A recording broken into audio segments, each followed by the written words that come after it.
नमस्कार, आप देख रहे हैं फॉलो अप। मैं हूं सन्नी सारद और इस वक्त एक बहुत बड़ी खबर आ रही है। खबर ये है कि गोड्डा में कांग्रेस ने अपना प्रत्याशी बदल लिया है। यानी दीपिका पांडे को कांग्रेस ने पहले अपना प्रत्याशी बनाया था, तो दीपिका पांडे का टिकट काट कर गोड्डा से कांग्रेस ने अपना प्रत्याशी प्रदीप यादव को बना लिया है।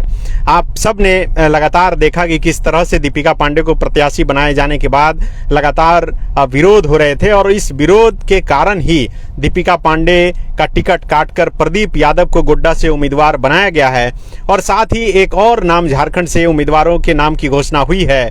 यहाँ रांची से जो पूर्व सांसद हैं सुबोध कांत सहाय, उनकी बेटी को कांग्रेस ने अपना उम्मीदवार बनाया है। तो ये बहुत बड़ी खबर। और आज आप सबको पता है कि आज रांची के प्रभात तारा मैदान में यहाँ पर उलगुलान न्याय महारैली का आयोजन था और इस महारैली में कांग्रेस के राष्ट्रीय अध्यक्ष मल्लिकार्जुन खड़गे भी शामिल हुए थे, भाषण दिए थे। और खड़गे के रांची से निकलते ही ये बड़ी घोषणा हुई है, दीपिका पांडे का टिकट काट दिया गया है और गोड्डा लोकसभा सीट से कांग्रेस ने अपना उम्मीदवार प्रदीप यादव को बनाया है। दीपिका पांडे को उम्मीदवार बनाए जाने के बाद जो पूर्व सांसद हैं गोड्डा के फुरकान अंसारी, वो भी लगातार कहते रहे और एक चीज का हमेशा जिक्र करते रहे कि जिसकी जितनी आबादी उसकी उतनी हिस्सेदारी।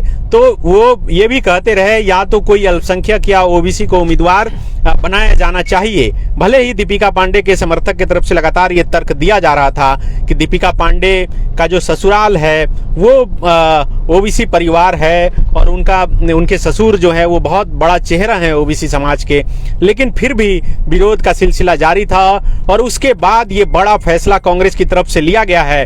दीपिका पांडे का टिकट काटकर प्रदीप यादव को गोड्डा से उम्मीदवार बनाया गया है। हमारे साथ संजय हैं। संजय, बहुत बड़ी खबर, लोकसभा के उम्मीदवारों के नाम की घोषणा के हिसाब से शायद बीजेपी के बाद कांग्रेस के तरफ से ये पहली बार हुआ कि उम्मीदवार के नाम को बदला गया। इससे पहले बीजेपी ने अपने एक उम्मीदवार सुनील सोरेन जो गोड्डा दुमका से उम्मीदवार बनाए गए थे, उनका टिकट काटकर सीता सोरेन को उम्मीदवार बनाया गया था।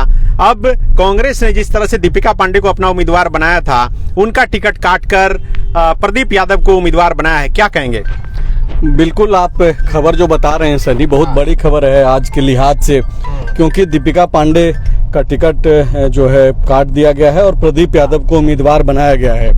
बड़ी खबर। और इसके साथ ही जो एक और सीट रांची जो कि कांग्रेस के कोटे में था, उसके भी कैंडिडेट के नाम का ऐलान कर दिया गया है। सुबोध कांत सहाय, पूर्व केंद्रीय मंत्री, उनकी बेटी हैं यशस्विनी सहाय, उनको टिकट दिया गया है। हालांकि बन्ना गुप्ता का नाम चल रहा था और माना यही जा रहा था कि जो पिछला जो कैंडिडेट का नाम का जो ऐलान हुआ धनबाद, गोड्डा और चतरा से, तो अपर क्लास के लोगों को टिकट दिया गया था। तो ये चर्चा थी कि हो सकता है कि इस बार जो है इधर से इस बार रांची से किसी पिछड़ा समाज के लोगों को टिकट दिया जाए, लेकिन प्रदीप यादव को वहां जिम्मेवारी दी गई है, चुनाव लड़ने की उम्मीदवार बनाया गया। लेकिन ये रैली के ठीक बाद संजय ये बड़ा फैसला लिया गया, जबकि रैली के दौरान विरोध तो चतरा से जो प्रत्याशी हैं के.एन. त्रिपाठी, उनका हुआ। दीपिका पांडे का तो कोई विरोध भी यहाँ पर नहीं देखने को मिला। उसके बाद भी पार्टी ने इतना बड़ा फैसला लिया। देखिए, दरअसल हुआ ये कि ऐसा नहीं है कि रैली के बाद एक का ये फैसला है, फैसला पहले ले लिया गया होगा, क्योंकि अभी तो मल्लिकार्जुन खड़गे पहुंचे ही होंगे दिल्ली। हाँ। और उसके पहले ही ये खबरें निकल करके आ गई, तो जाहिर सी बात है कि पहले फैसला ले लिया गया था। पांडे जी पिछले लाइव में जब हम लोग कैंडिडेट के अनाउंसमेंट के दिन जब हम लोग बातचीत कर रहे थे, तो पांडे जी ने बकायदा बताया भी था कि रैली के बाद का जो है घोषणा हो सकता है। हाँ। लेकिन ये नहीं था कि आज ही घोषणा हो जाएगा। लेकिन ठीक है, जो उम्मीदवार का नाम जो तय हो गया था, चूंकि सुबोध कांत सहाय के चुनाव लड़ने में उनकी उम्र जो है बाधा आ रही थी, इस वजह से सुबोध कांत सहाय ने अपनी बेटी का नाम आगे बढ़ाया था। हालांकि बन्ना गुप्ता के भी नाम का चर्चा था, लेकिन रांची से यशस्विनी सहाय, ये एक तरीके से समझा जाए सनी, तो ये मान करके चला जा रहा था कि उनकी बेटी को ही टिकट मिलेगा। लेकिन प्रदीप यादव उम्र का हवाला देकर सुबोधकांत सहाय का टिकट काटा गया। बिल्कुल, और उम्र का हवाला ही महत्वपूर्ण रहा। लेकिन आज की खबर क्या है, जो अनाउंसमेंट है, वो जो आप बकायदा बोल रहे हैं, वो ये है कि दीपिका पांडे का टिकट काट दिया गया है। आप देखिए कि किस तरीके से जो है उनका उम्मीदवारी के बाद लगातार विरोध हो रहा था। गोड्डा में कई जगहों पे लोग विरोध कर रहे थे, बैठकें कर रहे थे, और यह दबाव था केंद्रीय नेतृत्व के ऊपर कि यहाँ से जो है कैंडिडेट बदला जाए, और वो कैंडिडेट बदला गया। आज दोपहर में मैंने दीपिका पांडे सिंह का एक इंटरव्यू किया था। उस इंटरव्यू में बकायदा दीपिका ने यह खुलासा भी किया था कि जो आज नाराजगी जो लोग कर रहे हैं, या फिर जिनके लोग कर रहे हैं, वो तो पहली बात है कि वो प्रदीप यादव और फुरकान अंसारी का नाम वो नहीं ले रही थी, लेकिन वो ये बोली कि प्रदीप यादव और फुरकान अंसारी और वो खुद तीनों ने केंद्रीय नेतृत्व को यह लिख कर दिया था कि अगर किन्हीं को टिकट मिलता है इन तीनों में से, तो एक दूसरे को ये लोग मदद करेंगे। लेकिन देखिए कि दीपिका को टिकट मिला, और प्रदीप यादव और फुरकान अंसारी के जो समर्थक हैं वो लोग सड़क पे आए और विरोध प्रदर्शन कर रहे थे। ठीक बात है कि प्रदीप यादव ने एक भी बयान नहीं दिया, फुरकान अंसारी बोले, लेकिन वो ये बोले कि उनको केंद्रीय नेतृत्व से नाराजगी है, दीपिका से नाराजगी नहीं है, दीपिका बेटी की तरह है।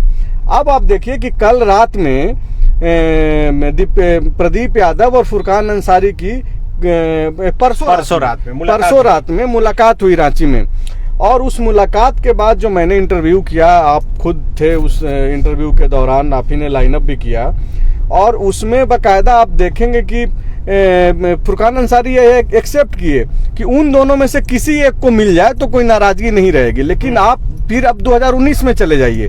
2019 में क्या हुआ था, जेबीएम उस वक्त अस्तित्व में था, बाबूलाल मरांडी की पार्टी, जो अब बीजेपी में चले गए। बाबूलाल को कोडरमा की सीट मिली थी और प्रदीप यादव को गोड्डा की सीट। और आप देखिए कि उस वक्त भी फुरकान अंसारी ने विरोध किया था, लेकिन अब जबकि इन लोगों ने यह तय किया कि फिलहाल तो दीपिका का विरोध करना है, और चूंकि इन दोनों में से किसी भी एक को मिल सकता है, इस उम्मीद से ये लोग एक साथ आए, तो क्या अब आगे भी ये लोग एक साथ रहेंगे? क्या प्रदीप यादव और फुरकान अंसारी एक साथ मिल करके जो है गोड्डा की लड़ाई लड़ेंगे? चूंकि सामने निशिकांत दुबे हैं, और निशिकांत दुबे मजबूत सांसद हैं, हर तरीके से मजबूत हैं, और वो लगातार जो है 3 बार चुनाव वहां से जीते हैं, और फिर उन्हीं से मुकाबला होनी है। और गोड्डा कांग्रेस और इंडिया अलायंस के भीतर जो है जिस तरीके का सिचुएशन है, हालांकि इंडिया अलायंस में जेएमएम और राजद है, जेएमएम राजद का समर्थन मिला दीपिका को भी, अब प्रदीप यादव को भी संभवतः मिलेगा ही मिलेगा, लेकिन अब इन तीनों के बीच की ही जो खींचतान है, क्या अब भी जारी रहेगी, और एक दूसरे के साथ मिलकर के वो चुनाव लड़ेंगे नहीं लड़ेंगे? तो बिल्कुल हम लोग देखिए प्रदीप यादव के घर पहुंच गए हैं। अब आगे आप थोड़ी देर में प्रदीप यादव से पूरी बातचीत देखेंगे, लेकिन अभी की बड़ी खबर यही है कि दीपिका पांडे का टिकट काटकर प्रदीप यादव को उम्मीदवार बनाया गया है।